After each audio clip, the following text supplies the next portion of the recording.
निजीकरण के विरोध में जो विद्युत कर्मियों की हड़ताल चल रही है, जो कि अनिश्चितकालीन है, उसके जो परिणाम है वो आने शुरू हो गए हैं।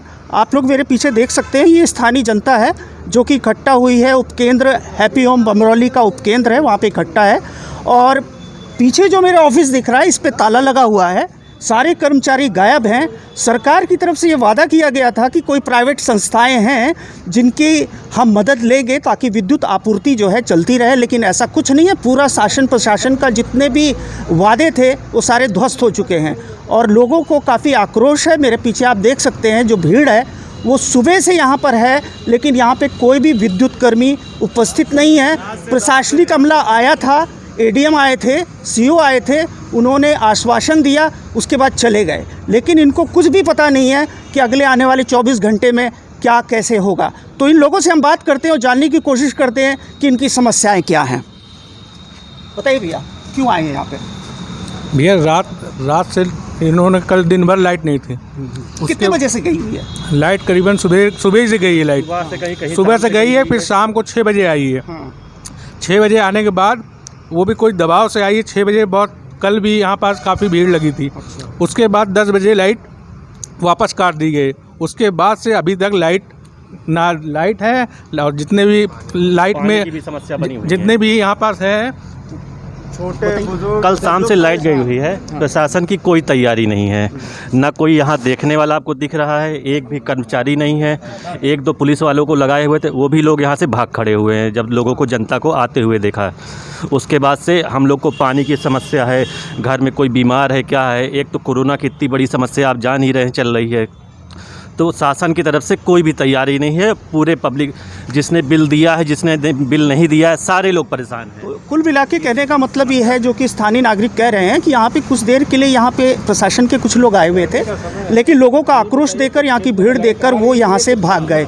कोई जवाब नहीं दिया और लोगों में इसका काफ़ी गुस्सा है। और लोग हैं, उनसे ही बात करेंगे और जानना चाहेंगे कि ऐसा क्या हो रहा है। जी बताएं, पूरी समस्या बताएं। सबसे खास बात तो ये है, कहीं लाइट है कहीं नहीं है। जहाँ है यानी विपक्ष भारी पड़ रहा है, सरकार गिरने वाली है। बस सरकार का मंसूबा जो है, विपक्ष का मंसूबा एकदम कामयाब होने जा रहा है। इसका परिणाम सरकार भुगतेगी, सामने है। तो कहीं ना कहीं ये आक्रोश बहुत ज़्यादा है, जैसा कि ये बता रहे हैं कि ये सरकार पे खतरा आ सकता है, जिस तरह का आक्रोश है, क्योंकि काफ़ी लंबे वक्त से बिजली नहीं है। और लोगों में ये आक्रोश है, पानी की जो सबसे बड़ी समस्या होती है कि घर में छोटे छोटे बच्चे होते हैं और वृद्ध लोग होते हैं जो सीनियर सिटीजन्स हैं, उनके लिए काफ़ी परेशानी होती है। इस वक्त महामारी का दौर भी चल रहा है, लोग कोरोना से वैसे भी डरे हुए हैं और इस तरह की जो दूसरी समस्याएं हैं, इसके आने से कहीं ना कहीं त्राहिमाम मचा हुआ है। लोगों में काफ़ी आक्रोश है, लोग यहाँ इकट्ठा हैं, लेकिन कोई जवाब देने वाला नहीं है। और भी दूसरी एक बात, हाँ बताएं। सबसे खास बात, जिन स्थान पे जेई एसडीओ ये सब रहते हैं, वहाँ की लाइट कंटिन्यू चल रही है। पब्लिक की लाइट नहीं है, इनकी लाइट चल रही है। ऑफिस बंद है, आराम से सो रहे हैं, एसी में आराम फरमा रहे हैं, फ़ोन नहीं उठा रहे हैं। और यहाँ पर जेएसडीओ के स्थान पर लेखपाल को, पुलिस वालों को लगाया गया है, जिनके पास काम का एक्सपीरियंस ही नहीं है विद्युत विभाग का।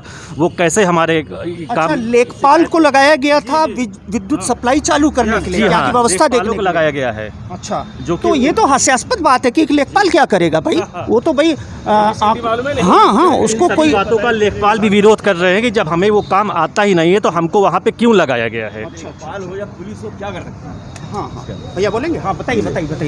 अरे मैं भी पत्रकार हूँ साहब। मैं सुबह से आकर के यहाँ पर परेशान हूँ। पूरे एरिया में लाइट नहीं है, कहीं लाइट है कहीं लाइट नहीं है। मैंने यहाँ पर भी एसडीएम आए थे, ये बेगम बाज़ार के ये अपने आशीष राय साहब आए थे, वो भी खड़े थे, उनसे बात किया मैंने, तो उन्होंने बोला नहीं कोई समस्या नहीं है, लाइनमैन नहीं है। मैं बोला लाइनमैन से मेरी कल बात हुई है, लाइनमैन बोला अगर कल तक लाइट नहीं आएगी तो हम लोग सब ताला बंद करके चले जाएंगे। वो मुन्ना लाइनमैन करके है, उसने बोला। हाँ, चूँकि आप एक पत्रकार हैं तो आपसे ये मेरे लिए एक सवाल दिमाग में आ रहा है। जी। विद्युत कर्मियों की जो हड़ताल है, कोई ना कोई वजह होगी, तो इसमें आपको क्या लग रहा है, विद्युत कर्मियों की कोई गलती है कि सरकार की तरफ से कुछ गलती है? देखिए, विद्युत कर्मियों की गलती अपनी जगह है, सुनिए मेरी बात, सरकार की ही सबसे बड़ी गलती है।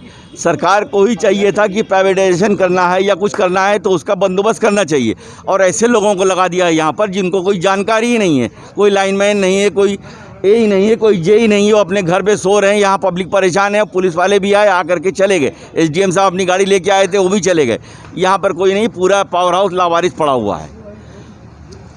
ये लोकतांत्रिक व्यवस्था में ये जो बात आपने सुनी अभी, ये बहुत बड़ी बात इन्होंने कही है कि जो सरकारी कर्मचारी है उसके ऊपर भी बहुत से दबाव होते हैं, बहुत सी परेशानियां होती हैं, लेकिन बीच का रास्ता कहीं ना कहीं सरकार को निकालना पड़ता है। यहाँ पर लोग आए हैं, देखे हैं, बिना कोई जवाब दिए हुए यहाँ से चले गए हैं, लेकिन लोगों को अभी भी समझ में नहीं आ रहा है कि आखिर होगा क्या, बिजली कब तक आएगी, समस्याओं का निदान कब तक होगा। हम कुछ और लोग हैं जिनसे बात करेंगे। जी बताएं, जिसको जो समझ में आ रहा है। सर जैसे हम लोग छोटे मोटे व्यापारी हैं मंडी के, हम लोग का एसी का प्लांट है, डेली का कुछ थोड़े बहुत जो बिज़नेस होते हैं। अब लाइट नहीं है हमारी, एसी वगैरह नहीं चल पा रही है, हमारा जो व्यापार ख़राब हो रहा है, क्या सरकार उसको देगी? उनके यहाँ संसद और ये सब जगह तो लाइट इन्वर्टर कुछ में कुछ व्यवस्था होगी या तो जनरेटर होगा। हम लोग छोटे मोटे व्यापारी कैसे ये सब व्यवस्था करें?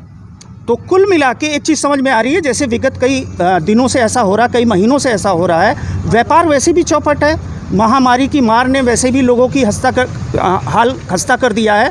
जीडीपी का क्या हाल है, माइनस में चली गई है, और इस तरह की एक नई समस्या आ गई जिससे कि स्थानीय व्यापारी जो हैं उनमें काफ़ी आक्रोश है, क्योंकि काम धंधा एकदम ठप पड़ गया है और ये आने वाले दिनों में इसके परिणाम बहुत ही बुरे हो सकते हैं। तो लोगों का ये कहना है कि सरकार कोई रास्ता निकाले।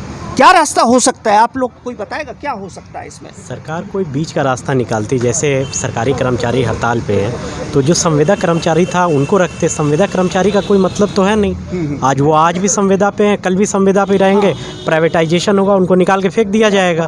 भाई सबसे बड़ा जो डर है कर्मचारियों में, जिस वजह से ये हड़ताल विद्युत कर्मियों की हो रही है, वो यही है कि कहीं ना कहीं विद्युतीकरण को अगर प्राइवेटाइज कर दिया गया, निजीकरण कर दिया गया, तो इन लोगों को नौकरी से निकाल दिया जाएगा। तो स्थानीय लोग जो विद्युत कर्मी हैं उन पे भी ज़्यादा प्रेशर नहीं डाल पा रहे हैं, क्योंकि कहीं ना कहीं उनके रोज़गार का भी मसला है। तो सरकार को इसकी तरफ थोड़ा सा ध्यान देना होगा। जी और कुछ बताएंगे?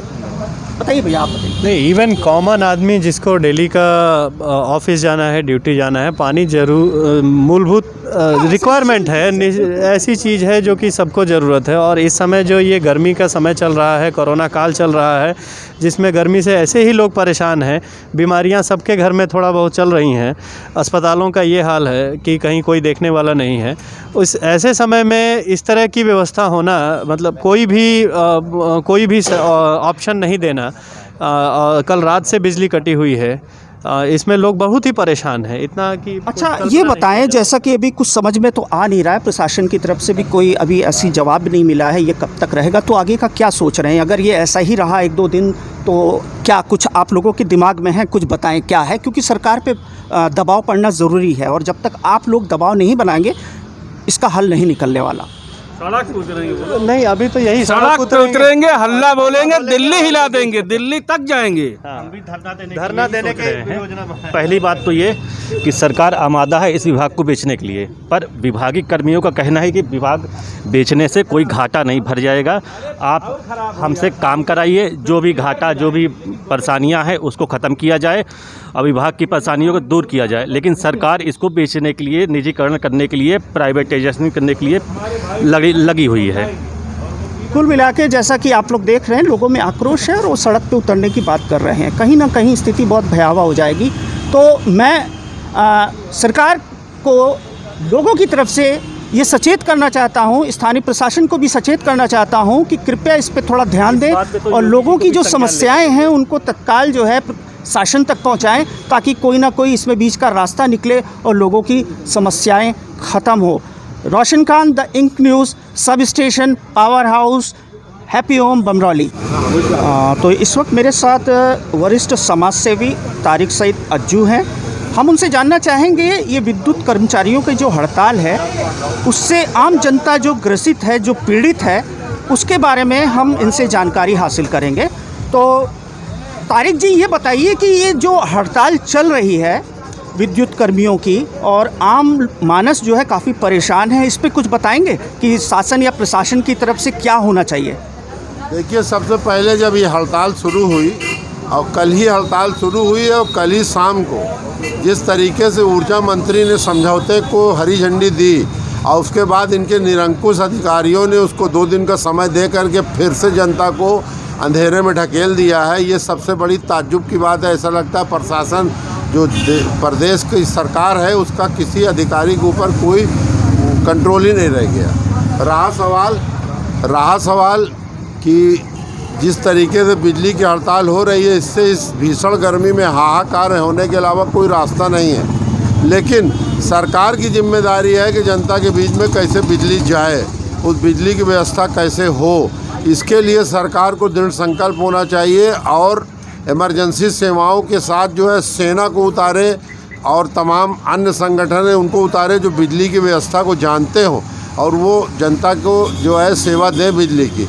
यदि इसी तरीके से हठधर्मिता सरकार की तरफ से रही, हठधर्मिता ये यूनियन बिजली यूनियन की तरफ से रही तो जनता का क्या होगा, ये सरकार को समझने की ज़रूरत है।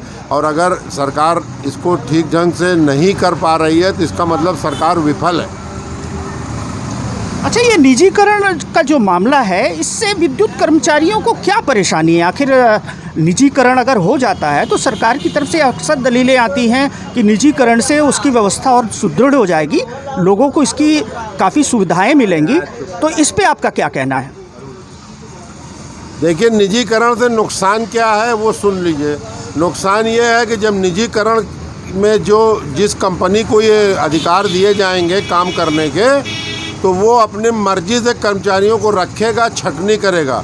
इससे कर्मचारियों के अंदर एक ऊहापोह की स्थिति है कि हम रहेंगे कि हम नहीं रहेंगे। उनके परिवार चिंतित हैं, वो कैसे आगे भविष्य में जो है अपना परिवार चलाएंगे, इसको लेके उनकी चिंता है। निजीकरण से जब निजी हो जाएगा तो सरकार का हस्तक्षेप समाप्त हो जाएगा, वो MOU साइन कर देगी और निजी जो संस्थाएं हैं वो अपनी मर्जी से कर्मचारियों को रखेंगी, अपनी मर्जी से सारा काम करेंगी। इस पर जो है कर्मचारियों पर जो है अंकुश है वो सिर्फ जो संस्था निजीकरण करेगी उसका हो जाएगा, ना कि सरकार का। इससे भय है।